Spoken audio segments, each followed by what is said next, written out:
You have a set of these tapes. You need a new tape.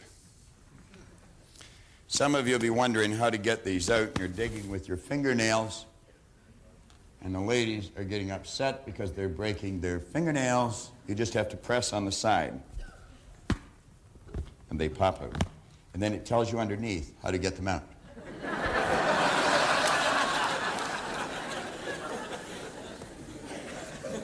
Andy Rooney would probably get about an hour and a half out of that. Now, you've got a relaxation and visualization tape. I want to suggest that you put this to good use. On page 30, we're suggesting that you take this new understanding that you're developing, you take the description of the new you that you wrote up on page 26. That new description should include no negatives. It should be in the present tense. It should not say, I am going to become. It should say, I am. I am so happy that I am, and describe everything that you want to be. It's got to be. This is vitally important in present tense. This part of your personality knows nothing about past or future. There's only now. You ask yourself, where am I? What time is it? You'll always get the same answer to those two questions. I'm here, it's now. So this is written in present tense. It includes no negatives. Everything is positive. You write it out. When you write it out, you have built brain cells. I'm going to ask the gentleman sitting there that I had up here yesterday, Nino. Nino, do you want to stand up for just a second? Nino, you looked at an object yesterday. And when you looked at that object, you had no cells of recognition for it in your brain. Now, Nino, I am just going to mention the object. It was a metal toothpick. Yesterday, you didn't even know what it is. Today, when I say, you can see it in here. Is that correct? Definitely. Thanks, Nino. Now, do you know what Nino is saying? I built brain cells yesterday. Well, do you know, as you write out this description of you, you're literally building brain cells. You're building new brain cells. Those new brain cells hold an image of the new you. Now, this is how the change is made. You use this and you let yourself totally relax. Don't try and relax. Let yourself relax. Trying is forcing, and you must let on the mind. You let yourself get emotionally involved in this image. And you know that every time you do, in a very relaxed state, wham, you just trigger those brain cells. You just think of the new you, and that picture comes up. And you know every time you do that, you're giving more and more energy to those brain cells. They become stronger and stronger. And in a relatively short period of time, those ideas will be fixed in your mind, and that's the way you'll live. When Cary Grant passed away, I read a page, an obituary on Cary Grant. There was an entire page of one-liners. The last one was by Cary Grant himself. He said, I acted like Cary Grant for so long I became him. I acted like Cary Grant for so long I became him. You can say, I've acted like this person on page 26 for so long I became that person. Now, you can go over this lesson and go over it.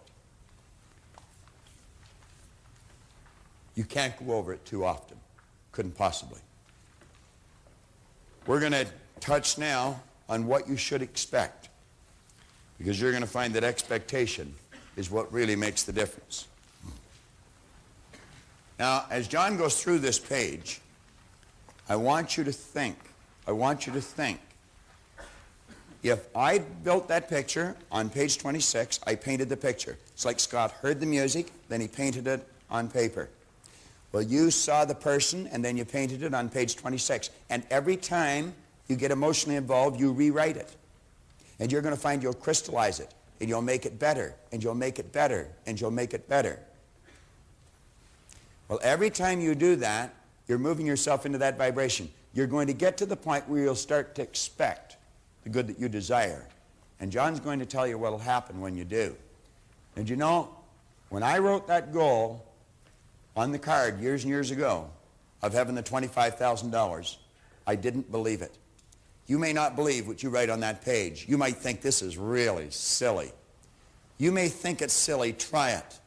I can guarantee in a relatively short period of time, you won't think it's silly anymore. Because as I pointed out, you write a lie on a card and you read it often enough, you're going to believe it. And you're going to find your belief, as William James said, will literally create the fact. The more often you listen to that section of your Born Rich program, the clearer it's going to be in your mind.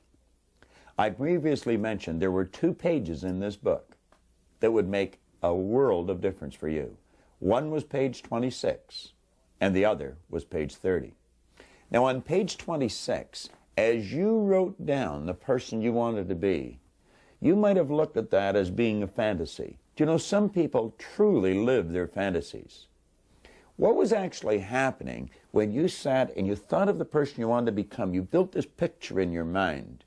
You were literally building brain cells, just as I did with Nino on the first cassette that you were watching. Now, as you made the written description of the person you wanted to become, you built brain cells in your mind. Now we're going to activate those brain cells. Now consider this for a moment. Here you have fantasy, theory, and fact. Permit me to explain what's going to happen. If you will take the number 7 audio cassette from your Born Rich program and play this tape, what you're going to do is put yourself into a very relaxed state. It'll be an altered state of consciousness. Go and lay down someplace quiet by yourself and turn this cassette on. And when you get into a very relaxed state, throw the switch of that person you want to be. You're going to activate those brain cells. Now, in the beginning, it's going to remain a fantasy. But by playing this tape daily, twice a day if you can, and turning that picture on that you built on page 26, activating those brain cells, that fantasy is going to be turned into a theory in your mind. Now, every time you build that picture in a relaxed state, take page 30 and rewrite the picture. And what you want to do is crystallize the picture of the person you want to be. Cary Grant one time pointed out, I acted like Cary Grant for so long, I became him. That's what's going to happen to you. The power within ultimately will take this image of yours and begin to express it with and through you in your life. But it's vitally important that you use this cassette, put yourself in an altered state of consciousness, a very relaxed state, throw the switch that you created when you wrote out page 26, begin to visualize your fantasy, only it becomes real. When you come back to a normal conscious state, it's very important that you rewrite this picture again. Each time you rewrite it, it'll become clearer and clearer. Now, you may alter it a bit as you rewrite it. And as you rewrite it, you give more energy to those brain cells. Every time you relax, you're moving that picture more and more into a state that we call a theory. And you're going to find that you will be motivated. The power within you will actually take that image and begin to express it with and through you, and your theory will literally become a fact. Mine has, Roger Bannister's did, and so will yours. But it's important that you do what we suggest with page 30. Now, when that's complete, the next part that John Canary is going to lead you into is going to be truly rewarding for you. John's going to suggest that you begin to expect and abundance in your life, in all areas of your life. Keep this idea in your mind as we run through this abundance lesson here. John is going to lead you through that now. Let's give John a hand as he comes on.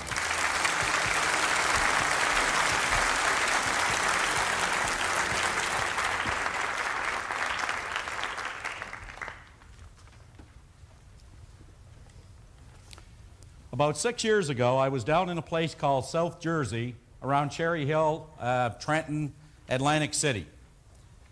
And there was 2 speakers on a program just before me. And I've never been able to understand why I'm always the last one on a program, no matter where we're speaking. As a matter of fact, same thing happens to Robert.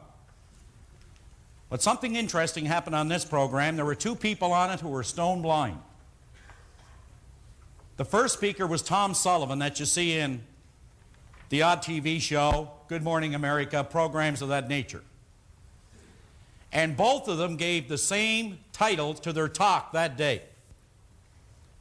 And the title went like this: If only you people could see what we hear. Now that day I learned something about that we don't see with our eyes, but we do see with our mind. In other words, and I'm going to work with both boards here in a little while, but I learned that day that the individual who has a desire can achieve that desire when they understand the relationship of being able to see it with their mind. Now, when Charlie Bosley got up that day, I could not believe what I heard when he was introduced as one of the top 10% of all life insurance agents on this earth, but yet the man was stone blind. Now, Charlie Bosley said he has always had a desire to achieve something. But he said he never ever left the house because he was feeling sorry for himself as a result of something that happened to him in Vietnam. Then he said one day he was down in Atlanta watching a great golf tournament with the great Ben Hogan. And Ben Hogan would get up and tee off, and they'd tell Charlie, Ben's getting up to tee off, and he'd yell, come on, Ben, you can do it, you can do it. They'd come over and say, Mr. Bosley, you can't talk like that. At a golf tournament, you have to pretend you're at a funeral. But he said, I went through it for 18 holes because Ben Hogan is my hero. And he said, no one's going to throw a blind man off the golf course. Now, he said, when it was all over, Ben Hogan came up to him and he said, Mr. Bosley, I want to thank you for being such an inspiration to me today. And Bosley said, no, it's I who should be thanking you, Mr. Hogan. He said, you see, when I heard your story, I was a man living in pity. He said, I heard about your car accident and how before the head-on collision you fell in front of your wife to protect her. And then when they got you to the hospital, they said to your wife, Mrs. Hogan, Ben will not live the night. And your wife said, you obviously don't know my husband. Now, he said, the next morning when you proved the experts wrong and you were able to continue with your life, they said, but Mrs. Hogan, Ben is never going to walk again. And she said, you obviously don't know my husband. Now, as months went by, you see, Ben, he started to get his spirit back again. He started becoming consciously aware, I'm in a bed, my body is broken, but I want to play golf again.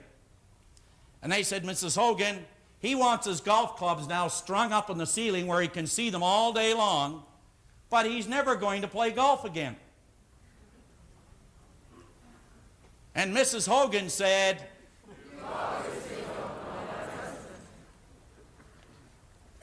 now he said, Mr. Hogan, you have won more golf tournaments and championships since your accident than before. And he said, that's the reason that I started to experience a different relationship with all the things that I have ever desired. And Hogan said, "Is there anything I can do for you, Mr. Bosley?" He said, "As a matter of fact, there is." He said, "You know, I'm pretty good golfer. Do you know that he can beat many people on a golf course any day of the week, even though he's blind?" He said, "What can I do for you, Mr. Bosley?" He said, "I want to play one round of golf with the great Ben Hogan." "Anytime you want." He said, "There's one condition, Mr. Hogan. I want to play for $1,000 a hole." Now, I want you to keep in mind here, before I finish this story, Bob mentioned how some people put what is called a crown on circumstance. In other words, there are some people that actually get down and they deify this word circumstance. That's what's in control of their life. But yet here was a man whose sensory factor called sight, it was absent, he was blind.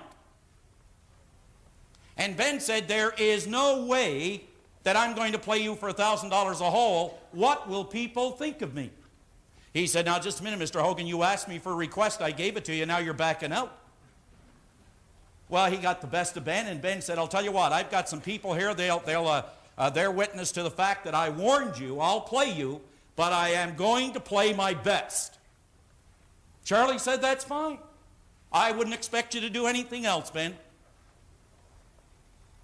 Ben said, "Okay, when do you want to play?"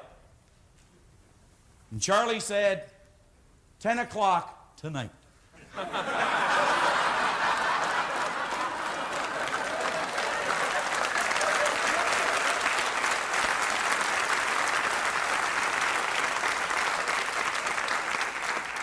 Now I want you to think about what happened. You see, I want you for just a moment to think about all the things that you actually desire. Think about all the things that you desire. But now let me ask you something. On a scale of 1 to 10, I'll bet 10 being high that your desire for certain things in life, I would bet that they are at a 10. See, I've heard people say, people lack desire. Nobody lacks desire. You see, if you take and define this word desire for just a moment, just define this word desire. It is the effort of an unexpressed possibility within us that is seeking expression through us. The word desire, it comes from the Latin word dea, D-A-S-I-R-E, which means to give birth to. Everybody in here has something rattling around within them that they want to give birth to. Desire is the language of spirit. But it seems the basic difference in people who experience their desire versus people who do not experience their desire, it has something to do with this great principle, the greatest principle an individual can ever learn, which is called expectation. Expectation. Now, if you had to take and write down something that surrounds this central purpose, just for a moment, if I said to everyone in this room, now Bob asked you to write out on a page what you want to become. Now I'm going to suggest to you that everybody in this room, from the top to the back and in the middle, that every one of us have a desire to be more, to do more, and to have more. But how many people actually expect it to happen?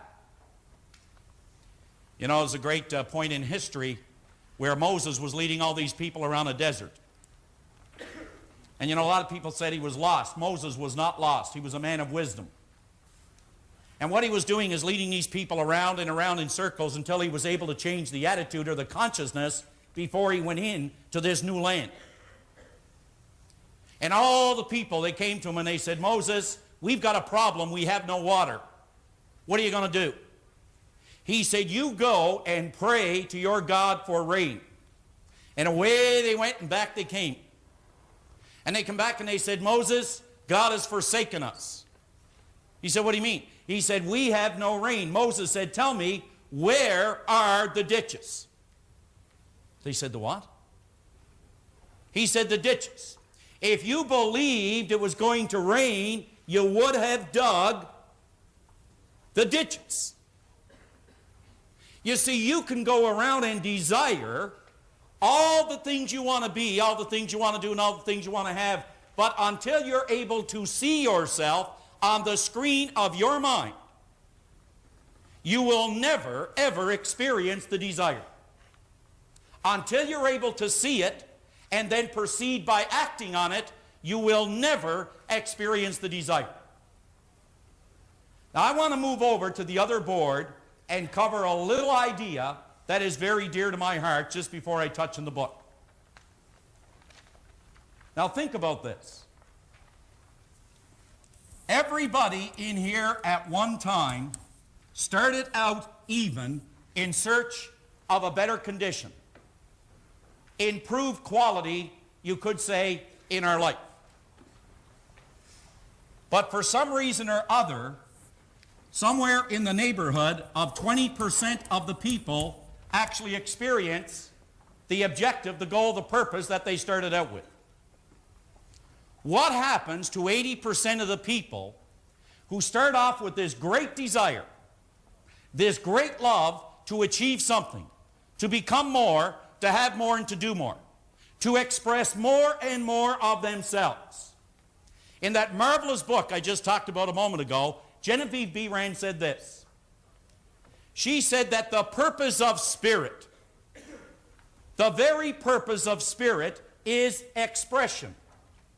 That it is seeking to become more and more over and above what it has already become. What a great thing to understand. It is seeking to become, but it cannot unless we permit it and provide this channel of expression. Unless we give it the channel, there is no expression. So how many people expect what it is they desire? Bob's going to get into this a little more later, but Raymond Hollowell said in his book, we should never desire something we don't expect, and we should never expect something we don't desire. This is the year now, the season, right now, where you see that commercial come on television.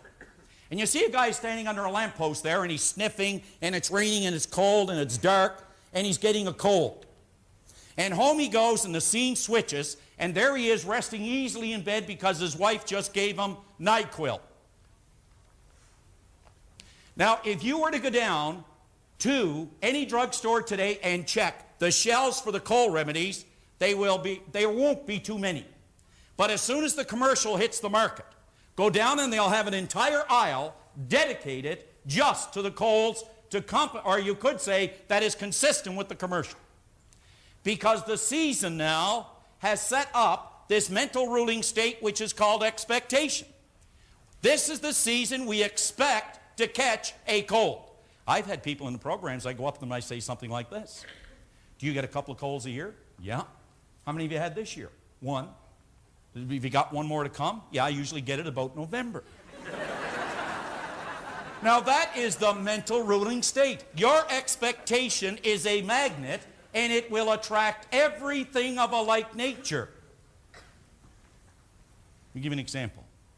Brian, would you stand up with Leslie for a moment? Just go ahead and stand up, Brian. But when you met Leslie, did you just say, that's the girl I would like to spend some time with? That's... Brian, just tell me. No question about it. Leslie, when you looked at Brian, did you say, now there's a guy I want to spend my time with? Yeah. Now, I want you to understand something here. The two of them met long before they laid eyes on one another. Now, I know that's going to pop the navel of most people in here. But what you're looking at is the law of expectation. Now, whether Brian was aware of it or not, he was attracting Leslie into his life. Leslie was attracting Brian into his life. Bob said resonance, or love, is the resonance of thought. What you're looking at is love. And what you're looking at is one idea vibrating in two bodies. vibrating in two bodies. Brian made me promise I'd get him on the program. Okay, Brian, you can sit down. Okay? Now think about it. Where did you get off in search of or in pursuit of what is called your goal? I want you to imagine going down to Maple Leaf Gardens and suddenly the game starts, you drop the puck, you look at each end of the rink and there's no nets. Now the game would be a little confusing. You need nets to play that game. Well, I shouldn't say that with the Leafs, it doesn't matter. But now think about it. I mean, if there were no nets at each end of the rink, the game, there would be a lot of activity, but there would be no purpose in playing the game. How can you play the game of life? How can you get up in the morning, put both feet in the floor, and you've got nothing to work toward? See, you have a desire, but what you do is you don't see yourself in possession of the desire. Consequently, you don't release this power that flows with and through you. But isn't it interesting that we all started out in pursuit of the objective, but something happens at a particular point. We run into a crisis. We run into conflict. And it seems that we run into what is called demands. What are some of the demands we all run into when we start to try and improve the quality of our life? Be a little better as a salesperson. Be a little better as a person, as a mother, as a father. Someone once asked me, give me one good reason, Canary, why I should have a goal and maybe try to be a little bit better than I am. I'm going to give you one. There are little eyes upon you when they're watching night and day. There are little ears that quickly they take in everything you say. There are little hands all eager to do everything you do, and a little boy or girl who's dreaming of the day they'll be just like you. For you're this little person's idol, you're the wisest of the wise, and their little mind about you no suspicions ever rise. For they believe in you devoutly, and me, in all we say and all we do. Those little people who are dreaming of the day they'll be just like you and just like me. What are we like? For we are setting an example every day in all that we do to those little gaffers who are dreaming of the day they'll be just like you. Just like you. And just like me. Well, you see, when you're faced with a demand, don't have enough money, debt, people phoning us, and I'd suggest that anyone who is in debt, I'd strongly urge you to read that chapter on Born Rich. It'll show you how to handle it. It'll show you how to handle it. Now think about this. Why is it when some people are faced with demands that turn into what are called risks, that some take what is called an option? Do you know the mind is such a marvelous, marvelous piece of equipment? Although the mind is an activity, it is not a thing. It is not a thing. I want you to think about this for just a moment. When the mind is presented with a demand or a risk, the mind will offer you and me an option. Do you know the option it offers us when we're faced with a strong demand and a risk is called the escape hatch. We then start expecting the result that we don't want. We are a force of energy, and we attract everything of a like nature. Bob mentioned that this mental state of vibration, which generates this emotional state of vibration, which moves this body into action, those three states of vibration are nothing more but your thoughts, your feelings, and your actions. Think of this word, attitude. Attitude is nothing more but our thoughts, our feelings, and our actions. That's your state of vibration. That's the energy that you send out into life. And the only thing that flows in your life is based on what flows out of your life. Your thoughts, feelings, and actions release this energy and will attract everything that corresponds to that ruling state. Expectation can be either a blessing or a curse, but either way, it is certainly one of the most powerful unseen forces in your life. What do you expect? I'll tell you how to know what you expect. Take a look at the results in your life. Your results will tell you exactly what you've been expecting. What you've been expecting. Now, worry is the opposite of expectation using the same energy, but worry sets up a magnetic force that attracts things of a like nature or events and people to cause that worried state to actually manifest in one's life. Just quickly, this is a letter from a young boy named David Hulley in Hamilton, Ontario. And the letter he writes is about coming to a program that we were doing out in Hamilton. And he gives me all kinds of pleasantries here. Dear John, this, that, and the other thing, and all the great things that happened to him. He said, when I was at your seminar, I wanted to stand up and say, I was a goal setter. I am a goal setter. But he said, I couldn't do that. He said, I allowed the demands and the risks to control what I was going to do. I allowed the demands and risks to keep me in my seat. But he said, then he said, you spent some time with me. We sat down, we talked about it. And he said, you gave me a little better understanding of what I want versus what I expect. There's the result. I want you to take a real close look at this report card, because what's on it, if you go all the way down the page, you will see straight A's. Straight A's. Can you see it, John? He became a goal setter first. Second, he expected the goal to appear in his life. Now, I want to introduce you to Mark Dwyer. Mark, I was standing out in the hallway, and Mark came all the way down the back stairs, and Mark come up and he said, I said, can I help you with something? He said, I just wanted to come down and meet you. You see. So I want to bring up, I had a little talk with him, and I want you to give a warm welcome to Mark Dwyer. Come on up here, Mark. Come over here, Mark. Mark, stand right there. Now you see, Mark has the same goal that David Hulley has. Isn't it interesting he happened to appear and talk about something I was going to share with you? Now, Mark, which mark is your lowest mark? In what subject? A D. A D? In which subject, Mark? I think it's in science. Mark, do you like science as much as you like English? No. You see, Mark is never going to do as well in science as he's doing in English. Do you know why?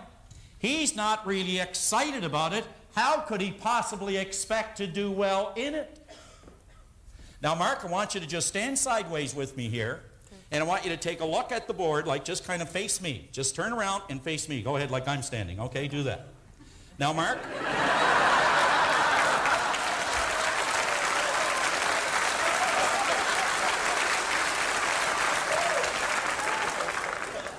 Mark, have you been talking to Bob before you come up here? I'm going to get Brian down here to do a little okay, Mark.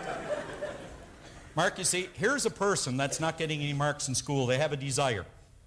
And they start out, Mark, with all the marks that they want in school. They want to be good kids. You understand what I'm saying? Yeah. They want to do well in school.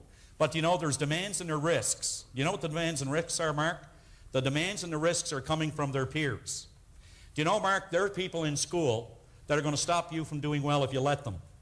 Yes. Isn't that right, Mark? Yes. Mark, are you going to let them? No. Mark, you see, you have a desire, right? Now, Mark, you can see yourself not accomplishing that desire because there's a lot of demands and a lot of things that tell you you can't do it. There's a lot of people who are going to say you can't be a member of our club if you want to get good marks. And then what you do is you take the escape hatch. Mark, I want you to remember one thing for me, will you? That no one can make you feel inferior without your consent.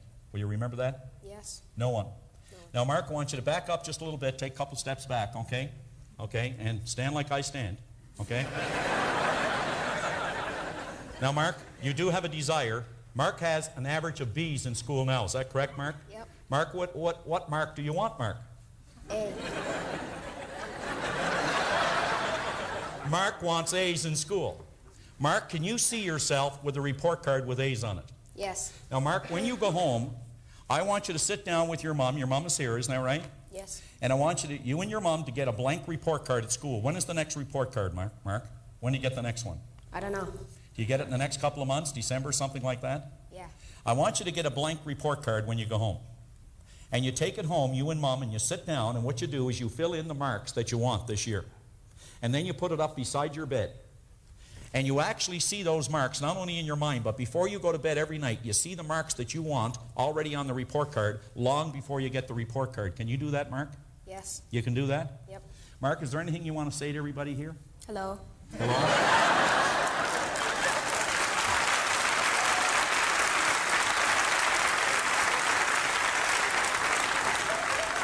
Mark, I want to thank you for being such a pro. Okay? Mark, how about a little hug before you go? Okay. Thanks, Mark.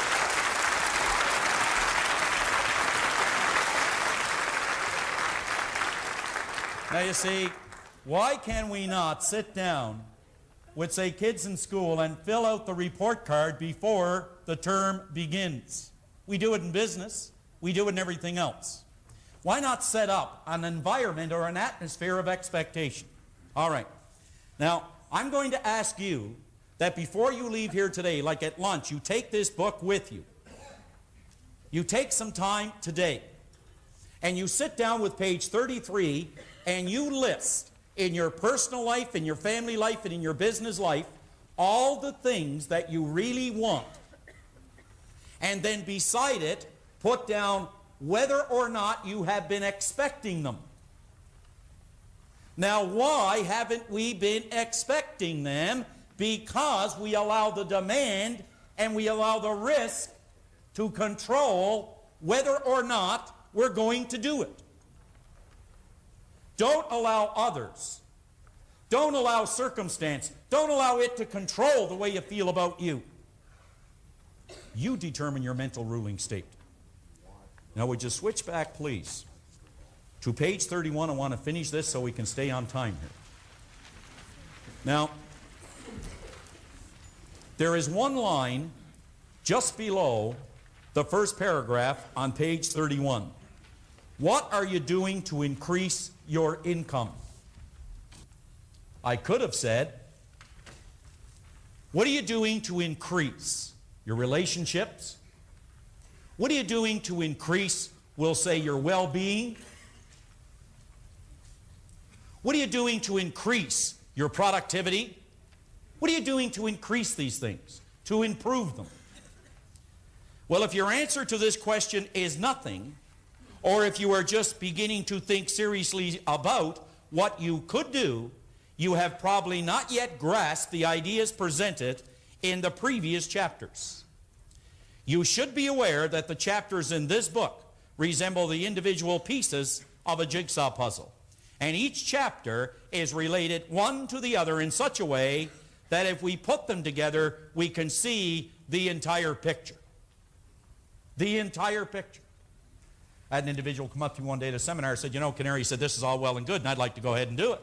But he said, you realize that by the time I reach this goal I want to set, he said, I'm 50 now. He said, and for me to reach this goal, I'd be 58. I said, well, how old will you be if you don't reach it? Come on, think about it now. I mean the kind of thinking that we get involved in.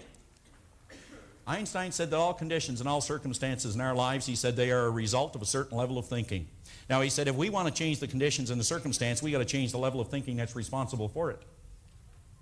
We got to change the level of thinking that's responsible for it, which is our expectations must move to a new dimension. In this last paragraph, since you are now well into the heart of the book, I would ask you to pay particular close attention to the ideas which follow, so you can use them to successfully tie all the pieces together. You will soon discover that if the ideas in this chapter are applied with intelligence, that expectation can be a triggering mechanism which attracts into your life every good that you desire. Do you know, if you have something you desire today, which you do you know that puts you in touch with it? You're hooked up to it. You're in harmony with it right now. But it's your expectation that moves it into your life. We will always gravitate towards that which we most secretly love, be it base of beautiful or a mixture of both. For into your hand will be placed the exact result of your ideal, your vision. Into your hand will be placed the exact result of your vision and your ideal. So expectation is the triggering mechanism. However, if you do not exercise extreme caution, expectation can also turn just as rapidly into a destructive, lethal enemy. As people go around expecting bad things to happen to them. Oh, I don't want to do that. What if this happens? Therefore, you must be cognizant of how you are exercising this invisible but powerful force. We believe then that you already understand that you cannot have wealth in your material world until you first visualize the wealth in your mind. Have you ever considered that the highest, the most noble, and the most excellent thing about you is formless in nature? That the highest, the most excellent, the most noble thing about you is formless in nature. But what does this really mean? It means that before any one of us can ever begin to overcome the poverty which surrounds us in our external world, we must first conquer the impoverishment that is buried deep within ourselves. Impoverishment meaning many areas of our life. Some people are emotionally bankrupt. Emotionally. Now what we're going to do is Bob is going to come up and take you through the rest of this chapter. And that will start on page 32. And this will show us exactly how this expectation releases or moves this energy into what is called form. And no one will do that better than Bob Proctor. Thank you.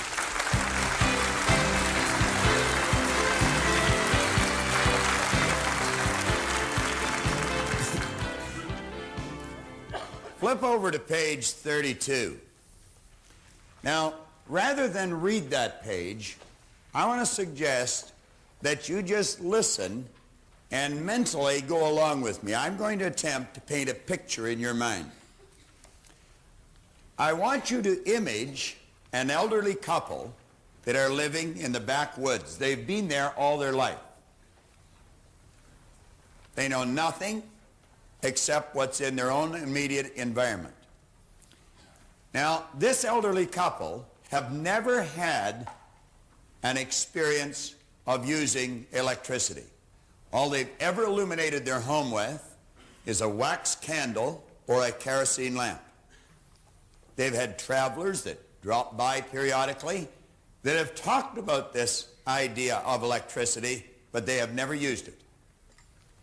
In the latter years of their life, they're transported into a small town.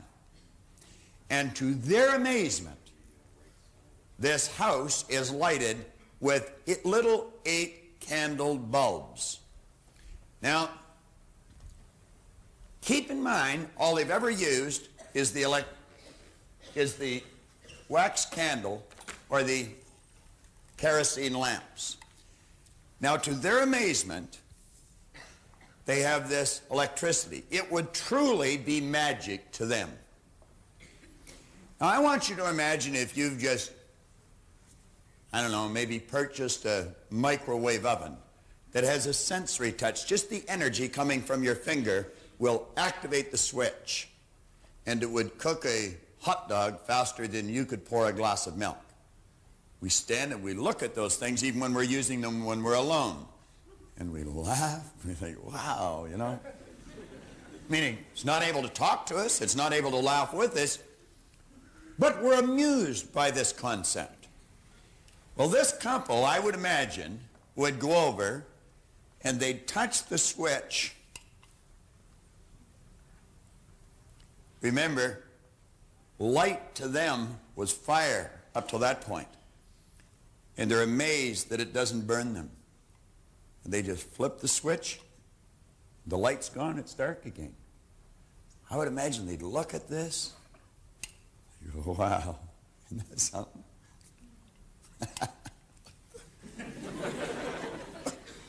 Think of it.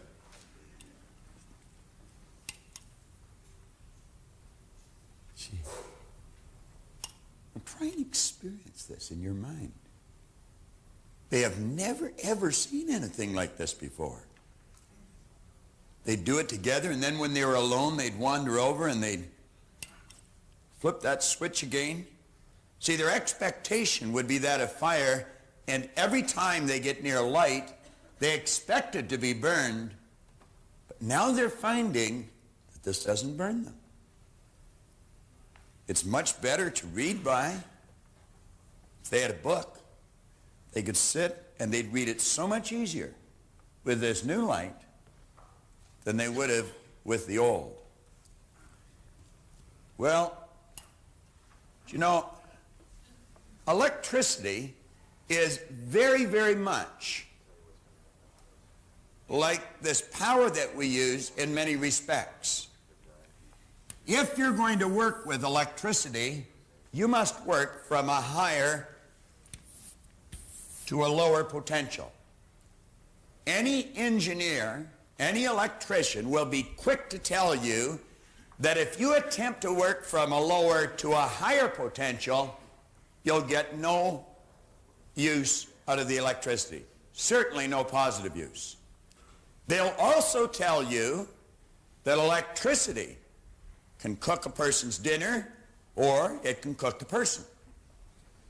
And the truth is, we have used it for both on occasion. You can use the electricity to freeze food, or you can use electricity to fry the food. It can be used one way or another. One day, after this elderly couple had become used to this new concept, and they can turn the light on without any fear of being burned, and they're used to these little 8-candle powered bulbs, a traveler knocks on their door. The traveler is holding a light bulb. And he's saying, those little bulbs are no good anymore.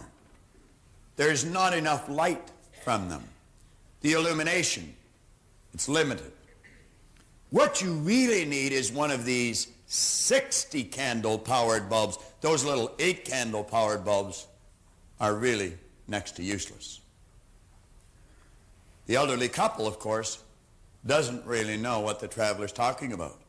Why, he said, you know that one of these bulbs would illuminate this room to a greater degree than all of these bulbs put together. He said, let me show you. And he goes around and he loosens all the little bulbs but one.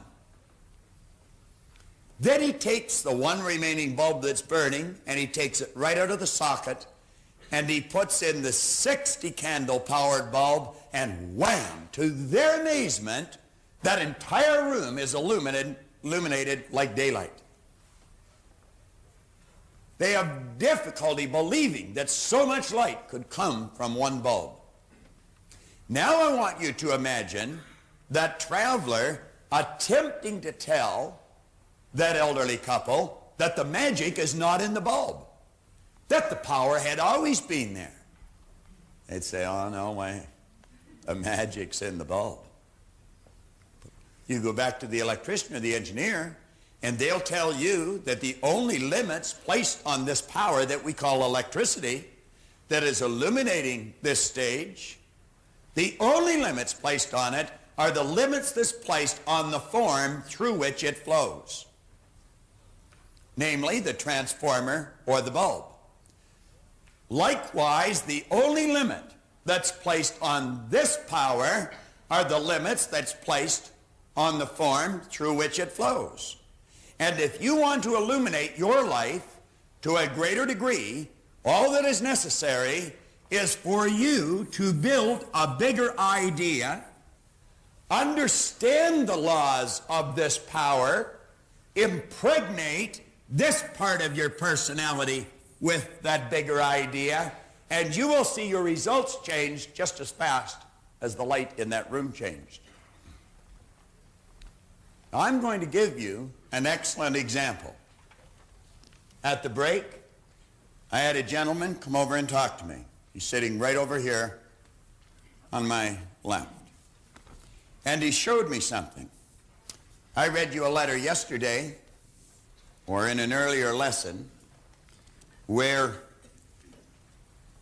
Joanne White from Kansas City told me about her son going to the seminar in 1976 and the change that took place.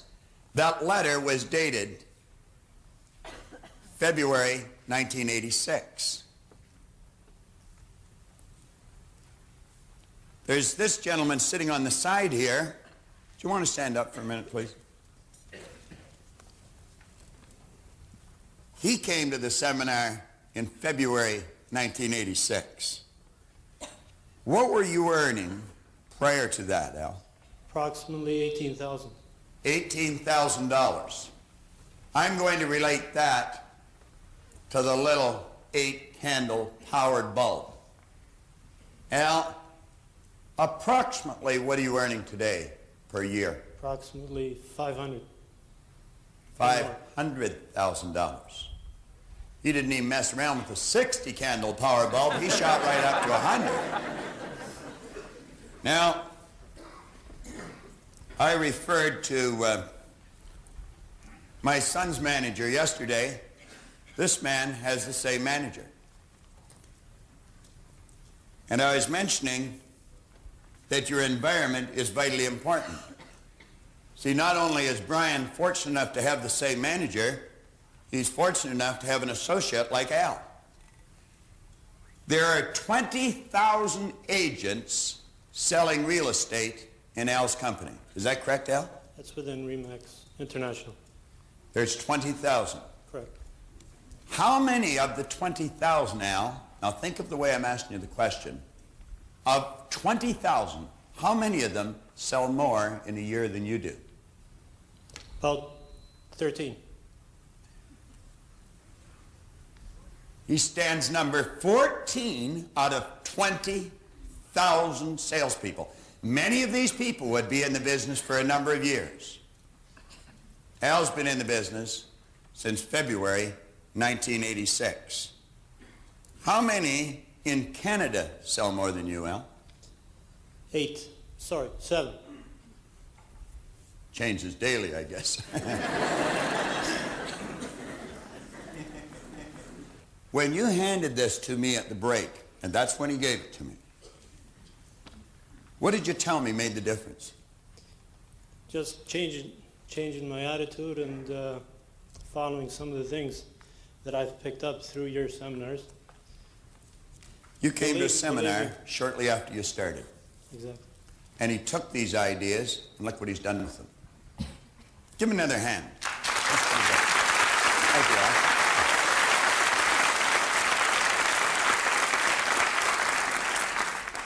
You know, I mentioned early in the book that reading and memorizing this information does absolutely no good. I've been in this business a long, long time. I've been in it just about as long as Brian's been living. And I have watched many people come in and go out of this business. Many of them could talk very intelligently about this, but only a few ever really learned how to use it. You've got to stick with this. And you have to take these lessons serious. They sound a little silly at times, but it's like the little young guy from Burlington that I mentioned, Tim Krochuk. He said, although this stuff may sound hokey, it works. You see, Al went from an $18,000 idea to a $500,000 idea. This power doesn't recognize difference. It just takes whatever you give to it and turns it into form. I was just reading from Belief in the Torchbearer series. You just saw young Mark. He obviously believed what John suggested to him.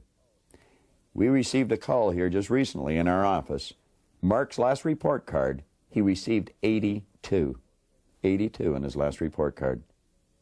Al Spazzeri obviously believed he had a $500,000 idea locked up within him.